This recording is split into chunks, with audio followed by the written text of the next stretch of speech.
প্রথমত এই যে কেবলামুখী মানে পশ্চিম দিকে যদি বাংলায় নিয়ত করো তো বাংলায় নিয়ত করতে হবে। সেটা কিভাবে জানো? সেটা হচ্ছে আমি কেবলামুখী হয়ে যদি ইমামের পিছনে পড়ো তাহলে ইমামের পিছনে, আর যদি না পড়ো একা একা পড়ো তাহলে এভাবে মনে মনে নিয়ত করলে হয়ে যাবে। আমি কেবলামুখী হয়ে মাগরিবের মনে করো এখন 2 রাকাত সুন্নত পড়বা, মাগরিবের 2 রাকাত সুন্নত নামাজের নিয়ত করতেছি কাবাদি শরীফাতি আল্লাহু আকবার বললে কি করতে হবে? হ্যাঁ, তারপর নাভির নিচে হাত বাঁধতে হবে। এই হ্যাঁ রাইট। আর হচ্ছে 3 আঙ্গুল এইদিকে, হ্যাঁ 3 আঙ্গুল আর 2 আঙ্গুল দিয়ে চেপে ধরতে হবে। এখন সূরা পড়তে হবে। আলহামদুলিল্লাহি রাব্বিল আলামিন আর রহমানির রহিম।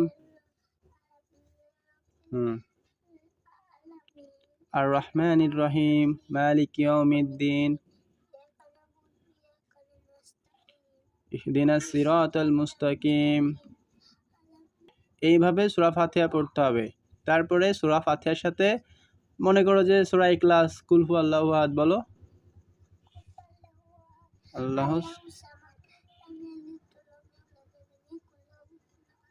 হ্যাঁ, এবার আল্লাহু আকবার, রুকুতে যাইতে হবে। ওইটা করা যাবে না। হ্যাঁ রুকু।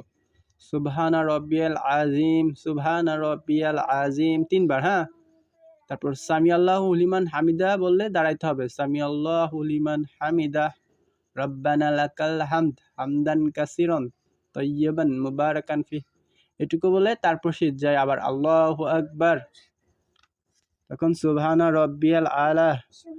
হাতটা একটু কাছাকাছি যাবে। হ্যাঁ, আর হচ্ছে